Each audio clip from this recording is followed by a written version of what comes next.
Hero பார்த்தீங்க அப்படின்னா 2024 வருஷத்துக்காக extreme பைக்கை வந்து அப்டேட் வந்து பண்ணியிருக்காங்க. டெக்னிக்கலாக வந்து எந்த ஒரு விஷயம் புதுசாக மாறல அப்படின்னாலுமே ப்ரைஸு கலர் இந்த மாதிரி விஷயங்கள்லாம் கொஞ்சம் வந்து சேஞ்ச் ஆயிருக்கு. இப்போ ஜென்ரலாக பார்த்தீங்க அப்படின்னா இந்த எக்ஸ்ட்ரீம் வந்து ரைட் பண்ண எப்படி இருக்குது அப்படின்னா யங்ஸ்டருக்கு ஏற்ற ஒரு 160cc செக்மெண்ட்டில் வரக்கூடிய ஒரு பைக்குன்னு சொல்லாங்க. கட்டடிச்சு ஓட்ட நல்லா இருக்குது, ஹேண்ட்லிங் வந்து நல்லாயிருக்கு. 145 kg வெயிட்டு, இதனால் வெயிட் வந்து பெருசாக வந்து தெரியல. ஒரு ஈஸியாக வந்து ஒரு 100 to 120 நம்மளால் ரீச் பண்ண முடியுது ஹைவேஸில் போகிறப்ப. ஒரு சோலோவாக ட்ராவல் பண்ணுறப்ப செம்மையாக இருக்குது எக்ஸ்பீரியன்ஸு.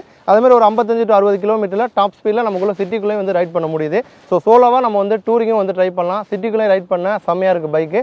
ஸோ இந்த எக்ஸ்ட்ரீம் பொறுத்த வரைக்கும் வந்து 3 வேரியண்ட்டில் வந்து இருக்குது. டபுள் டிஸ்க் பொறுத்த வரைக்கும் 2 கலரில் வரும், ரெட்டு, இன்னொன்று வந்து மேட் பிளாக்கு. ரெண்டாவது வேரியண்ட்டும் வந்து நமக்கு வந்து மேட் பிளாக்ல மட்டும் வந்து வரும். டாப் வேரியன்ட் பார்த்தீங்கன்னா மேட் பிளாக்கோட சேர்ந்து இந்த ஷூட்டிங் ஸ்டார் அப்படிங்கிற இன்னொரு சூப்பரான ஒரு கலர் ஆப்ஷனோட வந்து கிடைக்குது. ப்ரைஸ்ன்னு பார்த்தோம்னா பேஸ் வேரியன்ட் வந்து 1,27,300. மிட் வேரியன்ட் பார்த்தீங்க அப்படின்னா 1,32,800. டாப் வேரியன்ட் பார்த்தீங்கன்னா 1,36,500.